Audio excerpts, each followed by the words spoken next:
우리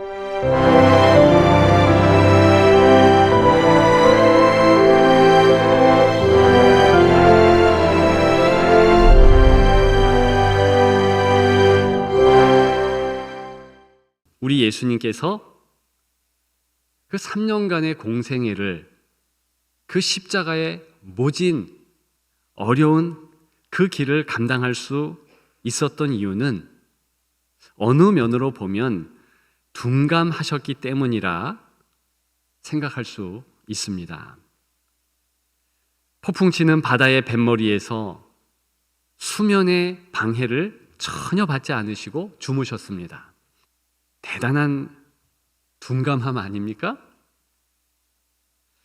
게다가 자신이 자란 동네에서 엄청난 사람들의 비난을 받았습니다. 비난을 넘어서 어릴 때부터 자랐고 보아왔던 사람들에 의하여서 낭떠러지에 끌려갑니다. 동네 사람들이 밀치려고 했던 것입니다. 그런데 우리 주님이 유유히 그들 사이로 나아가셨습니다. 그 사건에 한숨 쉬시거나 전혀 삶의 자세가 흐트러지지 않으셨습니다. 꿋꿋이 그렇게 계속 나아가셨지요. 오늘 본문의 예수님의 모습 또한 다르지 않습니다. 얼마나 둔감하십니까? 바리새인들의 무례한 질문에 얼굴 붉히지 않으셨습니다. 제가 볼 때는 혀를 끌끌 몇 번 차고 분노하며 다른 곳으로 가야지 정상입니다. 그런데 예수님은 전혀 동요하지 않으셨습니다. 왜 바리새인들의 질문이 무례합니까? 그것은요, 예수님께서 지금껏 하나님의 나라가 무엇인지에 대하여서 말씀하고 계셨습니다. 사실 누가복음에 누가가 지적하는 지은이죠. 예수님의 가장 큰 말씀의 요점은 하나님 나라예요. 그래서 누가복음 4장을 기점으로 해서 계속 누가복음의 하나님 나라에 대해서 말씀하신 터였습니다. 오늘 본문인 17장, 여기도 역시 하나님 나라가 중심이었고 그에 대하여서 목소리를 높여 가르쳐주고 계시는 터였습니다. 하나님 나라의 특징, 특별히 무엇인가? 그것은 나병 걸린 10명의 사람들을 통하여서 특별한 하나님의 나라의 소망이 따로 있고 특별한 또한 하나님 나라의 믿음이 따로 있다 말씀하셨습니다. 그리고요, 무익한 종의 비유를 통하여서 실천적인 하나님 나라의 사랑이 무엇인가 말씀하고 계시는 중간이었습니다. 그런데요, 당돌하고 무례하게 이 바리새인들이 20절에 보니까 질문했습니다. 그런데 하나님의 나라는 언제 임합니까? 시기에 관하여서 질문합니다. 사실 하나님 나라가 무엇인가? 이것은요, 예수님께서 지금 여전히 말하고픈 내용이었고요. 시기에 관해서는 주님이 그 뒤에 적절한 타이밍에 하실 것입니다. 당시 이스라엘에 랍비 문화가 있었어요. 예수님은 이미 탁월한 명성을 가지고 있는 랍비 세례 요한의 지명을 받은 자였습니다. 인정을 받았어요. 그래서 랍비의 권위를 부여받은 터였습니다. 랍비 문화가 어떤 줄 아십니까? 랍비가 강론할 때에는 그의 주제에 따라서 질문도 맞춰줘야 하는 것입니다. 다른 주제로 넘어갔을 때 비로소 그에 관한 질문을 또한 할 수 있는 거예요. 예수님이 전후 문맥, 제가 말씀드렸듯이 하나님 나라의 특징과 하나님 나라가 무엇인가에 대하여서 클라이막스를 치고 올라가는 바로 그 지점에서 이 바리새인들이 정통 랍비인 예수님에게 이런 식으로 질문하다니요. 잘못된 것입니다. 우리 예수님이 어떻게 응대하십니까? 부드럽게 반응하시면서 무엇이 잘못되었는지 교정해 주십니다. 이 부분도 참 예수님의 아름다운 성품 아닌가 싶습니다. 그러면서요, 오늘 제목이 된 말씀, 너희 안에 있느니라. 하나님 나라가 너희 안에 있다. 그렇게 말씀하셨습니다. 너희 안이라는 것은 히브리어의 문법 뜻에 비춰보면 두 가지 의미를 담고 있습니다. 하나는 정말로 그들 안에, 그들 마음 속에, 영어로는 within 혹은 in, 그런 의미입니다. 개역개정 우리말 성경은 너희 안에 이렇게 번역을 했습니다만 더 큰 뜻이 있습니다. 너희 사이에 라는 두 번째 뜻이에요. 하나님 나라는 너희 사이에 있고 너희 중에 있다. 영어로는 among이라는 뜻이지요. 사실 두 번째 의미가 오늘 본문에는 더 적절하기에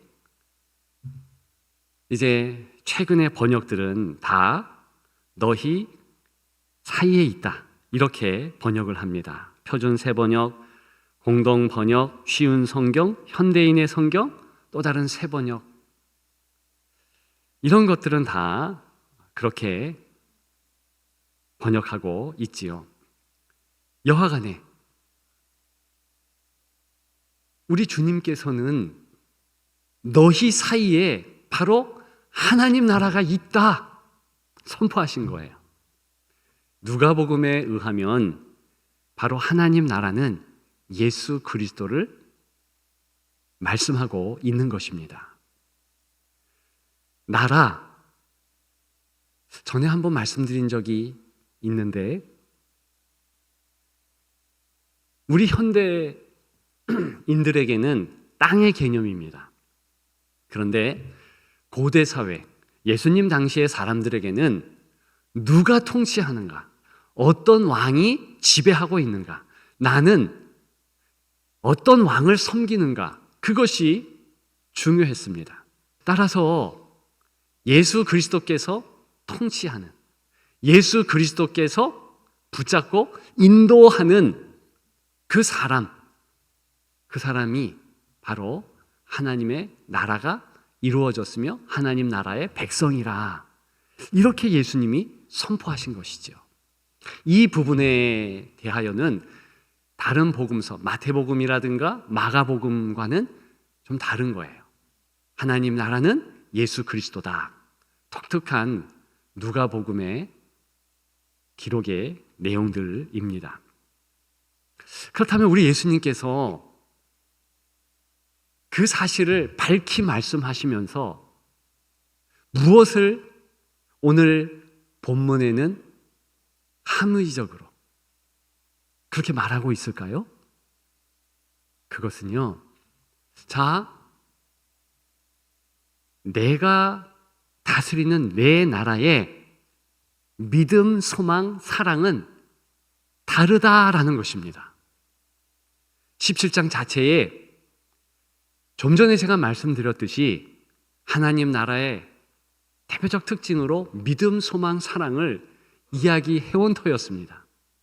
따라서 너희 안에 있다라는 말을 통하여서 너희가 원래 가지고 있었던 너희의 믿음, 소망, 사랑, 너희 사이에 있었던 너희의 믿음, 소망, 사랑 비교해봐라.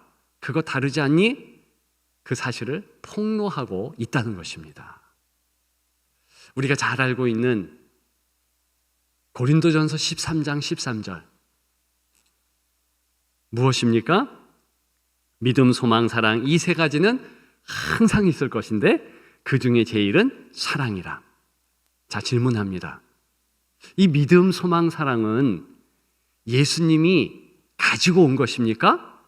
오늘 본문 이전에 믿음, 소망, 사랑은 없었습니까? 아니에요. 정말 말씀대로 믿음, 소망, 사랑은요, 예수님 오시기 전에도 존재했습니다. 다만 색깔이 다르고 빛깔이 다르고 맛이 다르지요. 바리새인들은요, 자신들의 믿음, 소망, 사랑을 크게 여겼습니다. 우리는 믿음이 있다.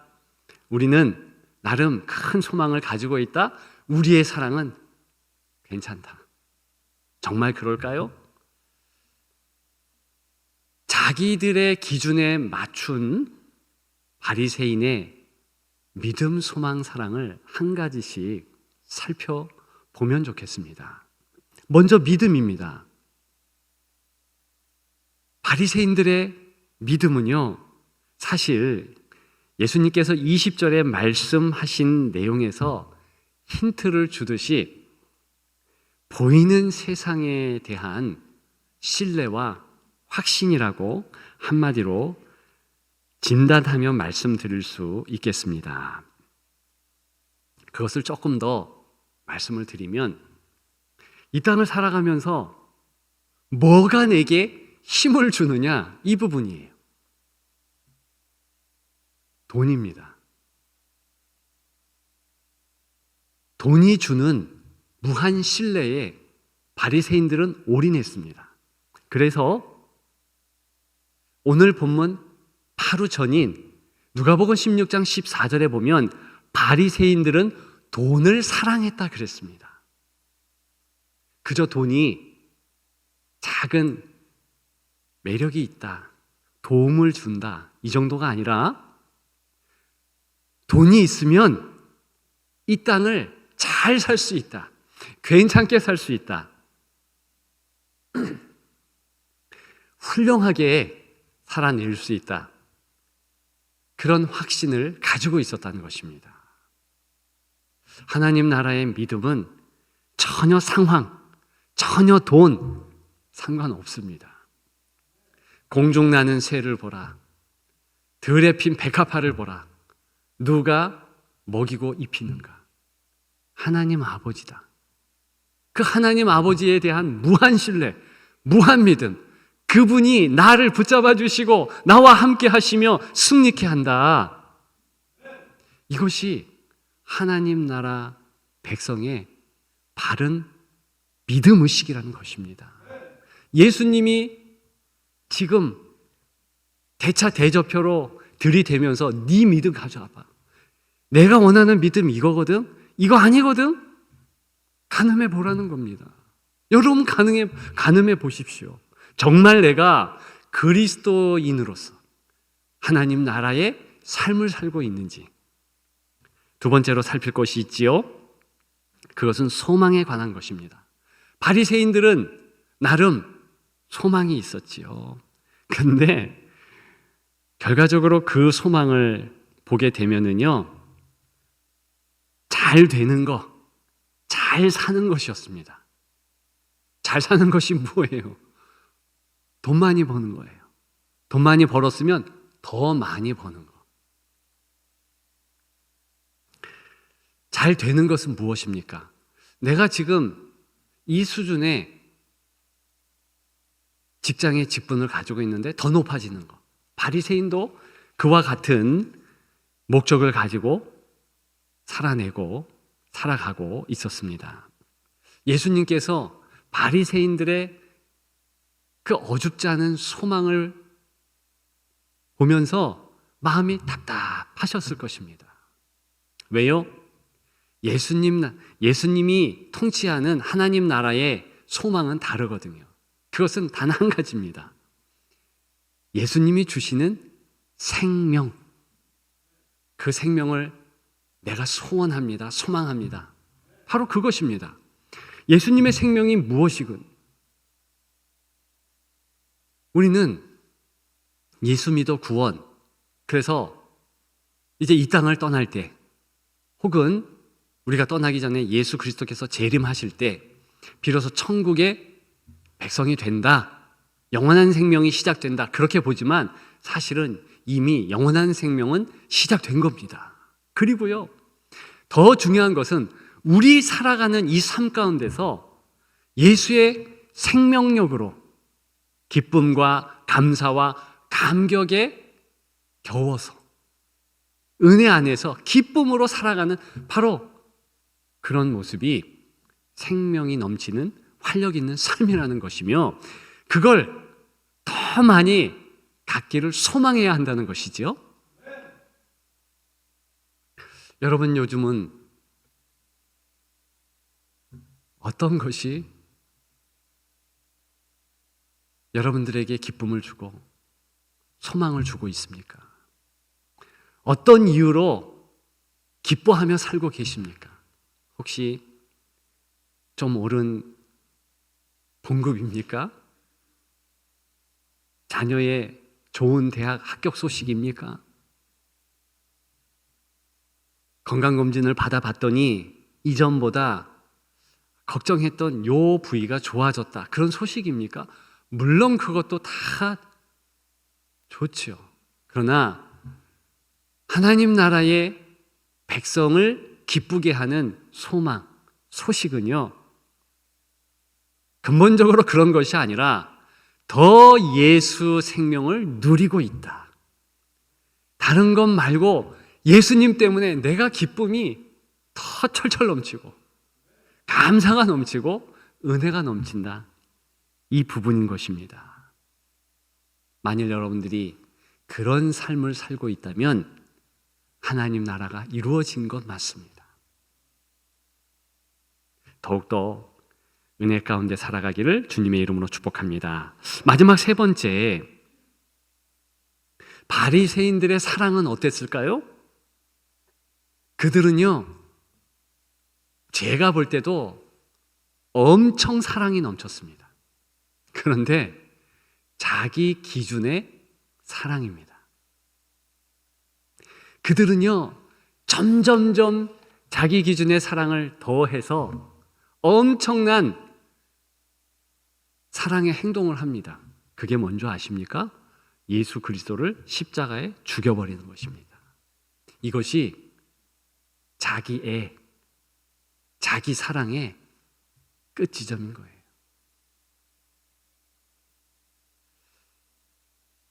저와 여러분들이 우리 기준의 사랑을 하면 망가질 수 있습니다. 더 낭패를 이룰 수 있어요. 그 옛날 하와를 보십시다. 이 하와는요, 독특한 취향이 있었습니다. 하나님의 취향과는 너무 달라요. 하나님께서는 선악을 알게 하는 나무의 실과는 절대 먹지 마. 나 그거 좋게 안 여기거든. 그거 먹으면 정령 죽거든. 그러시면서 선악을 알게 하는 나무의 실과를 독극물로 여겼습니다. 하나님의 취향은 정확해요. 다 먹어도 괜찮아? 그거 안 돼. 그런데 정말 하와의 취향은 독특했습니다. 딱 그거를 원하는 거예요. 보암직, 먹음직, 지혜롭게 할만함직. 원래 하와는 하나님 아버지를 닮도록 만들어졌습니다. 하나님의 형상을 따라 만들어졌다. 성경의 기록 아닙니까? 그러면 하나님 아버지 창조자의 취향을 아마도 갖고 있는 것 사실일 것입니다. 그런데 사단의 꼬임 때문일까요? 그가 부여받은 자유의지 때문일까요? 새로운 취향을 갖는 것이죠. 나름대로 나 이거 가질래. 그런 좋아하는 것 말입니다. 저와 여러분들이 살아가시면서 이런 독특한 취향 때문에 망가지는 것을 종종 봅니다. 내 자녀를 내 식으로, 내 기준으로 사랑하고 사랑했는데 보니까 자녀가요, 너무 망가져 있는 거예요. 그 대표적인 인물이 이삭 아닙니까? 이삭은요, 하나님을 잘 섬기는 믿음의 조상 아브라함의 외아들이었습니다. 근데 그가 자녀를 사랑하는데 자기 기준으로 사랑한 거예요. 큰아들은 엄청 사랑합니다.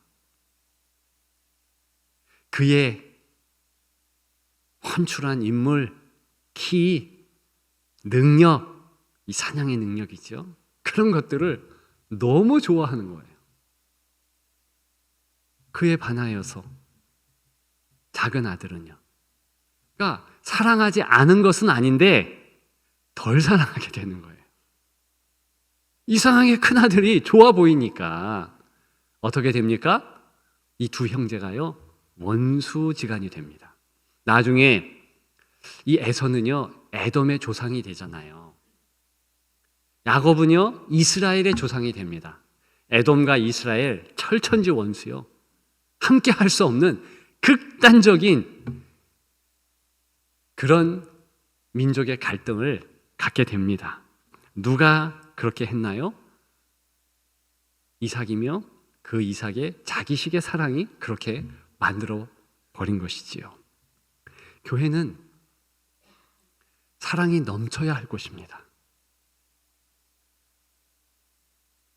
하나님이 명령하신 두 가지 계명, 10계명의 요약본 무엇입니까? 하나님 사랑, 이웃 사랑이에요. 그것을 우리 예수 그리스도께서는 한 가지로 정리하셨습니다. 새 계명을 너희에게 주노니 너희가 서로 사랑하라. 가장 큰 계명이고 절대 지켜야 할 원칙 중에 원칙이요, 철칙입니다. 그런 계명을 받은 그리스도인들이 모인 곳이 교회입니다. 오늘은 대림절의 시작입니다. 뭘 기념하는 절기입니까? 하나님 아버지께서 죄인들을 위하여서 독생성자 예수 그리스도를 낮고 천한 이곳에 선물하셨다는 거예요. 희생케 하셨다는 거예요. 우리를 살려주시려고, 자녀된 우리를 안아주시려고. 저와 여러분들 마치 감옥에 가는 것보다 더 험한 죄악 가운데서 살아가 칼빈의 표현대로 지옥의 불쏘시개로 끝나버릴 인생을 붙잡아 주시고 여기까지 인도해 주시고 앞으로도 그 놀라운 사랑으로 역사해 주실 거라는 것입니다. 그것을 꼭 기억하시고 여러분들이 가지고 계신 믿음, 소망, 사랑을 점검해 보십시오. 혹시나 내가 하나님 나라의 백성으로 살아가고 있다 확신하지만 실제로 그 결과물인 믿음, 소망, 사랑이 어그러질 수 있습니다. 한번 점검해 보시고 다시 한번 예수 그리스도의 사랑으로 정돈하고 아버지 사랑으로 나아가는 여러분들 되시기를 주님의 이름으로 축복합니다.